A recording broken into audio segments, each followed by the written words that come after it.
Obviously, there's a lot of people up here. There's a reason for that. It's to show the outstanding commitment and collaboration that we have, not only as an organization, as a Summerville Police Department, but our commitment also to the community that we serve in the local Tri-County area, where we have other partners that we work with and collaborate on the daily, such as the Charleston County Sheriff's Office, the North Charleston Police Department, and the South Carolina Law Enforcement Division. So I'm going to talk about what happened on Sunday, and I'm going to go through a timeline with everyone, but I want to first and foremost tell you, this is a highly unusual case in the aspect that it is an adult victim who's been kidnapped. It's very unusual that adults are kidnapped. It's usually going to be, at a very, very high percentile, are going to be juvenile minors. And so when you have a situation like this, it's very fluid, and it's very important that law enforcement works very hard and quickly to be able to get information as quickly as we can, disseminate it to our counterparts that work with us and alongside us from the low country and throughout the state.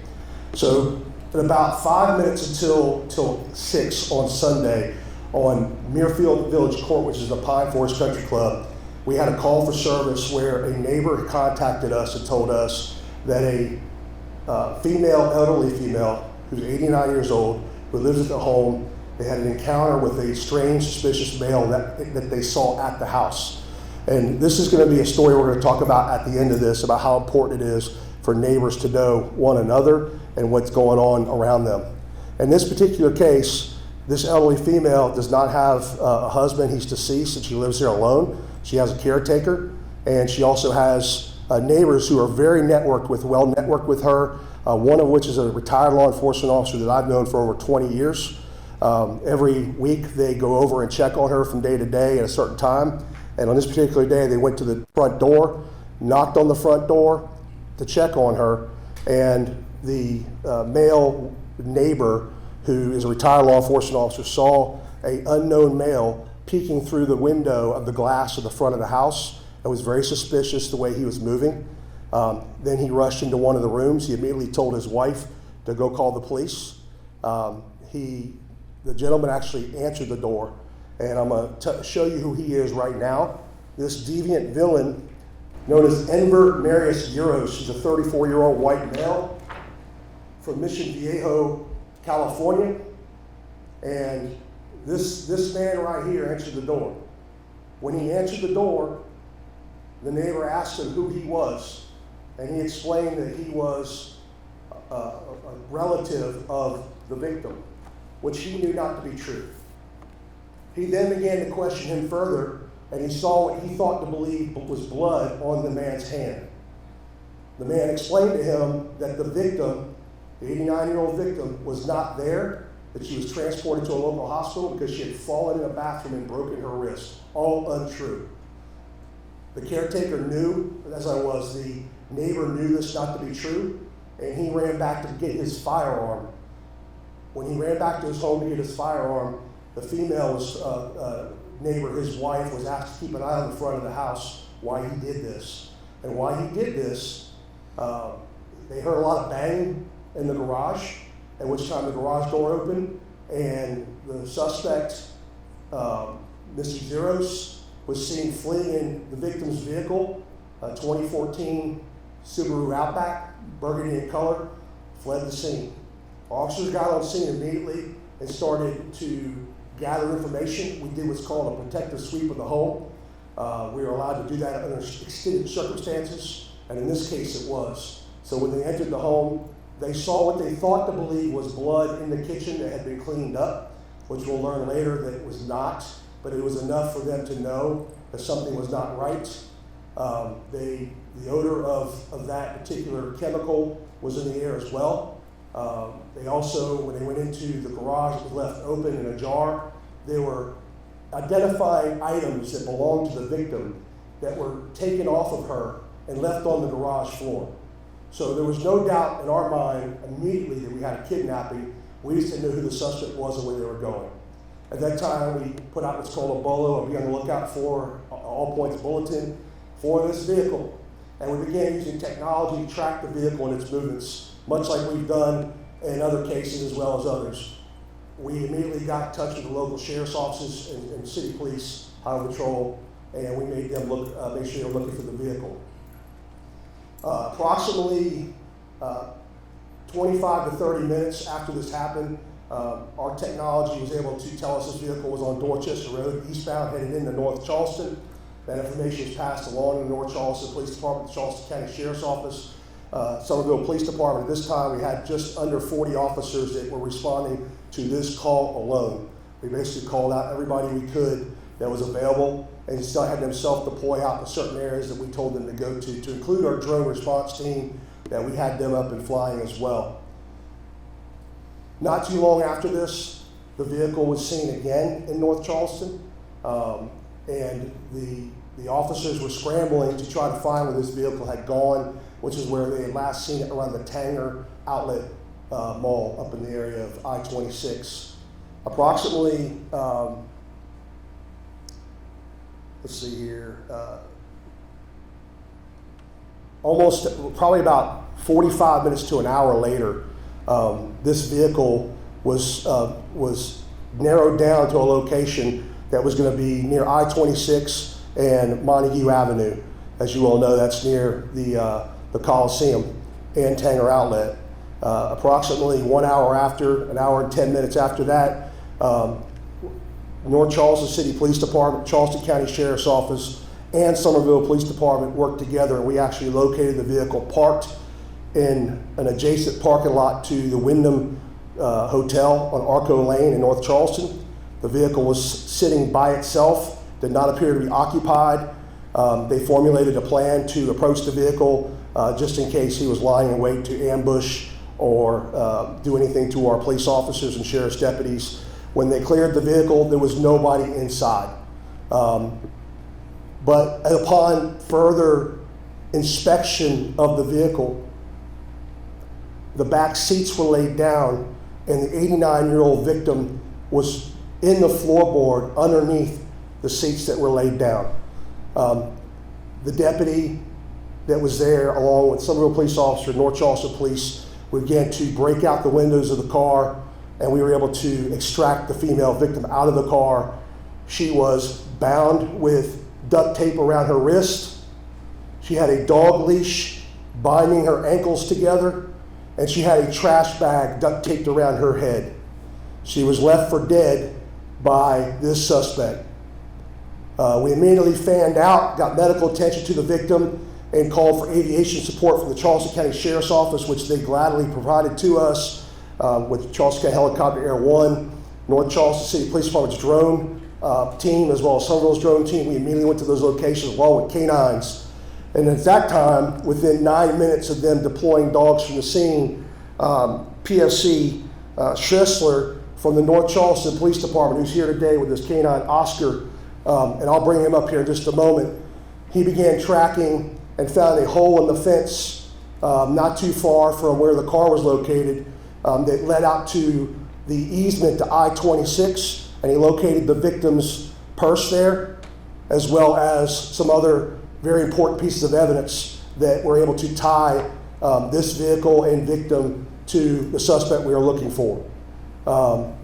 They continued to track into the night, and as this came to a closure at approximately quarter till midnight, we called off the track and the manhunt due to the fact that we had exhausted all of our resources.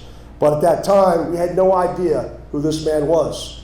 Our detectives worked through the night into the next morning, speaking to neighbors and the caretaker. They were able to establish that Mr. Zueros was a somehow long-time acquaintance of the victim. However, she never knew what he looked like. So when we had the victim out of the vehicle, she was able to speak to us. She was able to provide information to us. It was a very confusing scene. Obviously, she didn't know where she was or what was going on because she had been driven all throughout the metropolitan area, basically, to where she was left. But she had a keen mind, and she was able to tell us a lot of information. So we narrowed it down that this person has communication with the victim, our suspect. And so we began looking for information regarding him to identify who he was. We were able to do that through Department of Motor Vehicle California, where he resides at, and we were able to start tracking certain types of transactions that were being made through bank systems that we have available to us through search warrants. Not too long after that, we had Deputy Chief Rick Keys from the North Charleston Police Department, who's here today behind me. I've known him for over 30 years. He was out there that night with his officers. He contacted me while we were in a briefing the next day at 2 p.m. Monday. We had the FBI on deck with us, as well as all our criminal investigative division and our street intelligence unit and criminal analysis unit working to get information up and out. And he contacted me, advised he had been over to the Wyndham, spoken to management, had begun looking at video footage, and had observed a white male driving the victim's vehicle at approximately 6:38 p.m. into the parking lot the day before, and actually getting out of the vehicle. We were then able to confirm through video evidence that that indeed was the physical description of Mr. Zueros, who we were looking for. So at this time now we have a suspect, and we began looking for him. We were able to have arrest warrants written and signed by the judge early into the evening. We were already tracking the movements of Mr. Zueros, so when the warrants were signed, we would be executing those warrants to take him into custody. So he was taken into custody later Monday evening. As soon as the warrants were signed, the South Carolina Law Enforcement Division, State Law Enforcement Division, known as SLED, we have Captain Harley here. His Low Country, his Midlands unit, as well as the State Fusion Center here, and the Aiken County Sheriff's Office took him in custody in North Augusta, South Carolina. It's my understanding he was at a charging station charging his electric vehicle when he was taken into custody without incident. He was brought back to Summerville on Tuesday along with his vehicle for a search warrant, and I can tell you that he confessed to the crime to our investigators. He confessed that he planned this. He came here 10 days to drive and be here. He had gotten an Airbnb in the area. He targeted her. He went to her residence with duct tape and bear repellent spray. And what we thought inside was blood was bear repellent spray that very much resembles that of blood. And the odor that they smelled when they were in the house, they thought were cleaning chemicals, were actually the pepper and the different chemicals that are in it to take down a bear. And he did admit to spraying her in the face with it. He admitted to striking her about the face. He admitted to grabbing her by the wrist. He admitted to duct taping her to a kitchen chair and keeping her in the chair the entire time he was there. He was afraid she was going to have access to a firearm. And he went there with nothing but the intent to extort money out of the victim. He was upset that she wasn't giving him money anymore, so he chose to go there and get him to drive her, for her to have him go to all of the ATMs that he can go to and extract and withdraw any and all proceeds and funds he could from her. That was his modus operandi. He became upset when he found out that she had been contributing to other charities while he was there, and that made him angry. And it made him violent, even more violent than he was when he got there. What really stopped and put a kink in this entire event was the neighbor coming to the house. He was not expecting it. When the neighbor came to the house, it scared him. He drugged the chair she was duct taped to the garage, where he unfastened her from that and put her in the car. And that's at what time he started driving around, probably like a caged rat, not knowing what to do in an area he's unfamiliar with, in a 2014 Subaru that has no GPS. So it was just a matter of time that law enforcement was going to get him. But what is not certain was if our victim was going to be deceased by the time we found him. And I can tell you with all certainty, when I was on the scene that night, I did believe she was already deceased. There were too many factors involved: her age, the fact that she is elderly, the fact that we knew there had been violence inside the home, the fact that we saw that he had taken identifying items off of her. Those were all serious factors. The movements we were seeing of the vehicle and what he was doing, they were not normal. Had we not found that car by itself, the North Charleston Police Department, the Charles County Sheriff's Office, and the Summerville Police Department, there's no doubt in my mind, she would have been dead within hours, if not less. She would have suffocated and or been found the next day or days later. So law enforcement not only rescued her, they saved her life. And every single person you see behind me, they are the ones that did this. Every single one of these people had something to do, whether it be something as simple as getting something signed and carrying it somewhere, to actually boots on the ground, talking to people, gathering evidence. And this is not over. This case is not over. This is going to continue for a while. But I will tell you, this man will not see the light of day. He will spend the rest of his natural life in prison. I can assure you of that. This man right here. And what I want to talk about now for a moment is neighbors and how important they are. This neighborhood is a very tight-knit group, much like others are. They communicate very well together. They have their HOA Facebook. They communicate via chats and emails, and they stay in touch with one another. I can't begin to tell you how important it was that they knew enough to know this wasn't right. Not just because he had blood on his hand, not just because he was in the home and they didn't recognize him, but they had a routine to check on this man all the time, or check on this victim all the time. So when we got to the scene, they were providing a lot of information to us. It was a lot, but it was so important and critical to us because the very same caretaker that the suspect said had taken the victim to Trident Hospital, she was on scene with us providing information and telling us about this person she's been talking to named Enver from California. So I say all this to you today.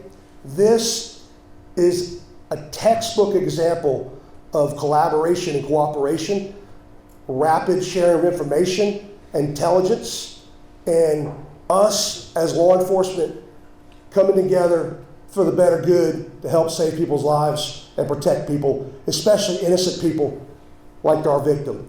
So I'm going to open it up, and I want first of all to say this. I'm going to invite, I've already asked these heads in front of me if they wanted to speak. The one that would like to speak is going to be Deputy Chief William White from the Charleston County Sheriff's Office. He worked for the Summerville Police Department 26 years ago, and I had the pleasure of working with him, and I'm very proud of his accomplishments. Deputy Chief. Thank you, sir. Thank you, Doug. To be very, very brief, I'm Chief Deputy William White, Charleston County Sheriff's Office. I am over the Operations Division.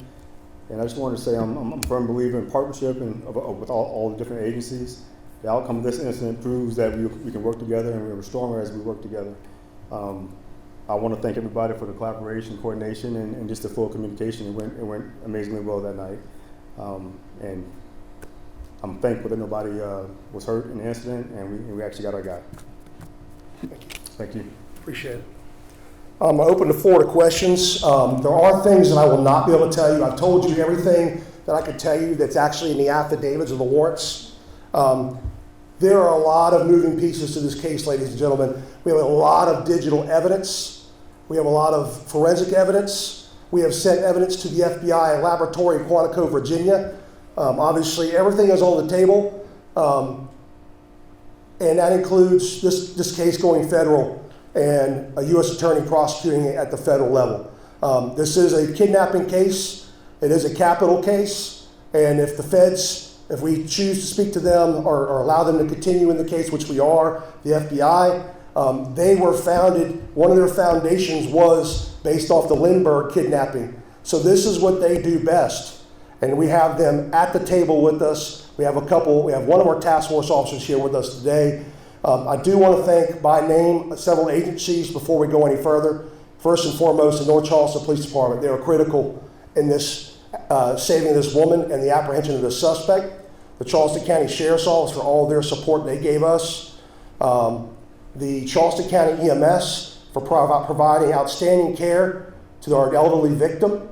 The Southern Law Enforcement Division, the Southern Law Enforcement Division's Fusion Center, the Aiken County Sheriff's Office, and of course the First Circuit Solicitor's Office, David Pasco here in Dorchester County, who very may well prosecute this case. The charges are burglary in the first degree, Class A felony, kidnapping, a Class A felony, and attempted murder, a Class A felony. I have no doubt in my mind this is a slam dunk case. based off the information that these fine officers, detectives, and sheriff's deputies and canine have done to help with this case. So I will open the floor. Yes, ma'am. First, can you just tell us how the victim is doing, what her current state is right now? She's in good shape. I actually spoke to her as they were putting her in the ambulance. She just wanted to make sure her dogs were okay, and I was able to tell her they were, but they are in the neighbor's hands. But she is, what a wonderful human being she is. I don't even know her, but she just is such a wonderful lady. Just talking to her in a brief time I did. Detective Guth, who's up here, was with her at her side as soon as we extracted her out of the vehicle and began providing care to her. But she is doing well, and I do appreciate the question. Yes, ma'am. Could you describe the state of the victim when you found her? You said maybe if you got in there even an hour later, she might not still be alive. Yes, ma'am. So she is brittle. As you know, people who are elderly, their skin can avulse very easily. So they could literally, they bleed easily. So she had bruises already. They bruised easily all over her wrist, her arms. You could see the goose egg on her head from where he struck her, right here over the left eye, over the orbital. But she was talking to us, and I was just very impressed with her cognitive ability under the duration and stress that she had just endured in her life. Yes, I'm sorry, go ahead, ma'am. No, I was just going to ask, can you talk about them being connected through an online situation? Can you talk a little bit more about that? Yeah, it's in the warrant. So basically, the victim's brother, who is deceased, I believe had a marital, some type of marriage affiliation with this 34-year-old white male suspect, Zueros. And they continued to keep this relationship apparently through either text or email for the duration since he passed away some years ago. And so that's the connection. He, I think, was getting some type of financial assistance from her, and at which time it stopped. That's when he became angry and decided he was going to cross the country to do bad things to her. Yes, sir, Mr. Brandon. Does he have any kind of criminal history? I can speak to, and I please tell me if I'm wrong, I believe he is out on bond in California for attempted murder.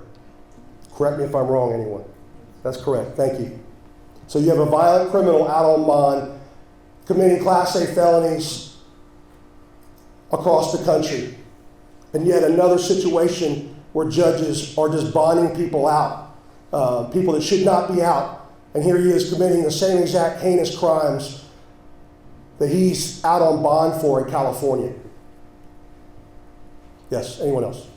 Yes, ma'am. Obviously, it was a targeted incident, but what Yes. would you say to the people that do live in this community and are on edge right now that something like Yes. this happened? I'm glad you asked that question. So something that's very important that we do, and I know law enforcement, this is trending. We are using social media, obviously through different platforms to put information out to communities. In this particular case, much like the murder we had last year in Halcyon Drive, we never felt that the community was in danger. If we had, we would have conducted a reverse 911 of this particular situation to tell the residents about it. We would have put it on social media, and of course we would have come to you all, our partners in the media. But what we did do is we reached out to the Homeowners Association. Like I said, we know they have a tight-knit group. We explained to them, this is a very blurry photo. I think you all were provided that photo on Monday. It's all we had at the time. And then immediately we told them that he was apprehended and they had no reason to fear anything, and that they didn't need to provide any more information to us if they didn't have it.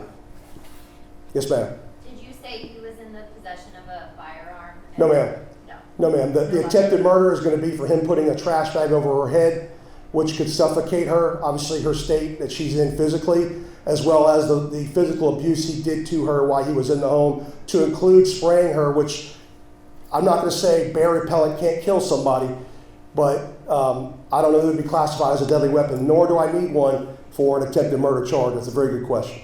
Yes, sir, Mr. Parker. You going to introduce Oscar? Yeah, I am. I appreciate that. I appreciate that, sir. I didn't want you to forget. No, I won't forget, sir. My brain's functioning. Yes, sir. Maybe Oscar's the neighbor, but I was going to talk about the great work all of you did, collaborating. But without this neighbor, who knows what could have been the outcome? How important is it that you you talked a little bit about it, that community members get to know their neighbor, get to see these signs, and speak up, say something when they feel something's wrong. Absolutely. There's no doubt in my mind that this neighbor foiled this entire situation. You don't come and duct tape somebody to a chair, spray them with bear repellent, and he didn't even know that he was going to be foiled. So what was he going to do? What was his intent after that? After he got all the money that he would have gotten from her, what was the next step in this case? What do you do with a woman who's 89 years old, who's duct taped, who's bound by a dog leash by her ankles, and has a trash bag duct taped around her head? I say nothing more but to dispose of her.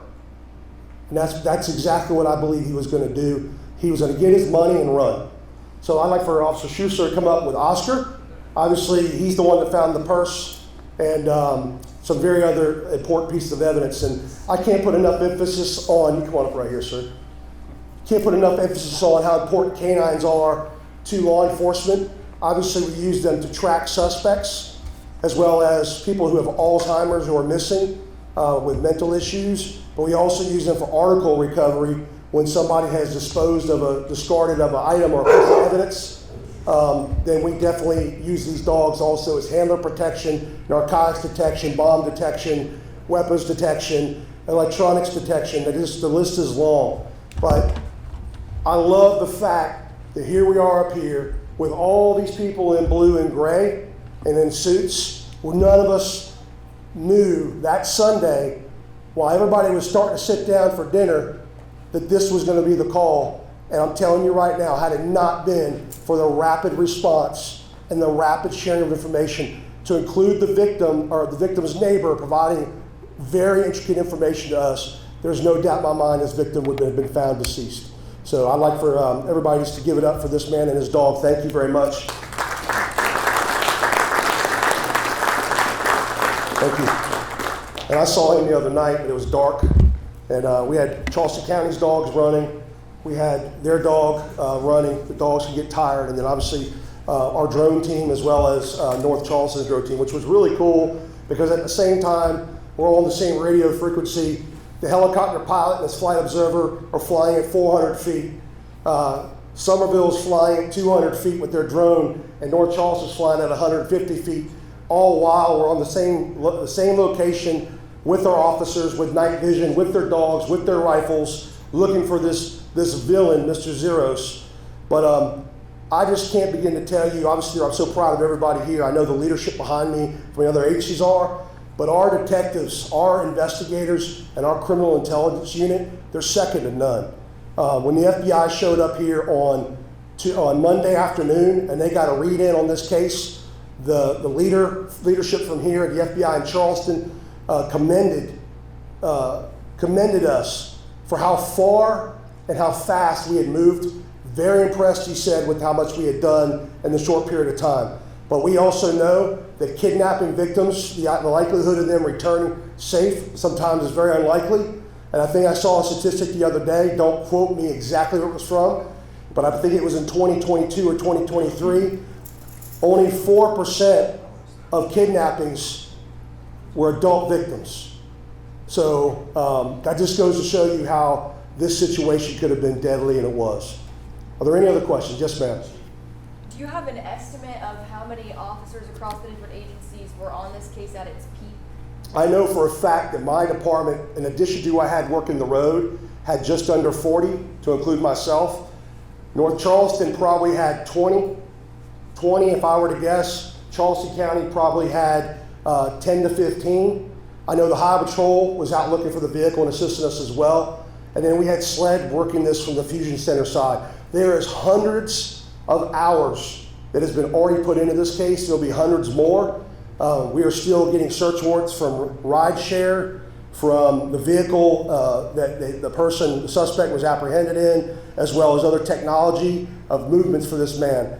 But when you have the federal government, particularly the FBI, right there at your side, offering their resources, we have the best in the world. Yes, sir. I have a few more questions. Do you know how many days it sounded like he was there for 4 days when this incident led up? Do you know how many days she was taped to the chair? Or it happened right away. So he got there and taped her immediately. She stayed taped to the chair until he put her in the car. He was in the house for probably 30 minutes When the neighbor came? when the neighbor came. Wow, okay, so right away. Yes. That kind of gets to the next question. Was he able to steal any money from her? I can't answer that question. Yes, ma'am. After going through this traumatic incident, does she have a support system or anything? Yes, ma'am, and that's a good question too. So obviously we have our Victims Advocate program that we have. Also, the First Circuit has with the Solicitor's Office that handles general sessions types cases. But we have provided victim services. Obviously, she's elderly. There are a lot of other charges that still may come. We're not done. As we continue to unfold and find things, there are likely to be more criminal felony charges that are going to be pressed against this gentleman.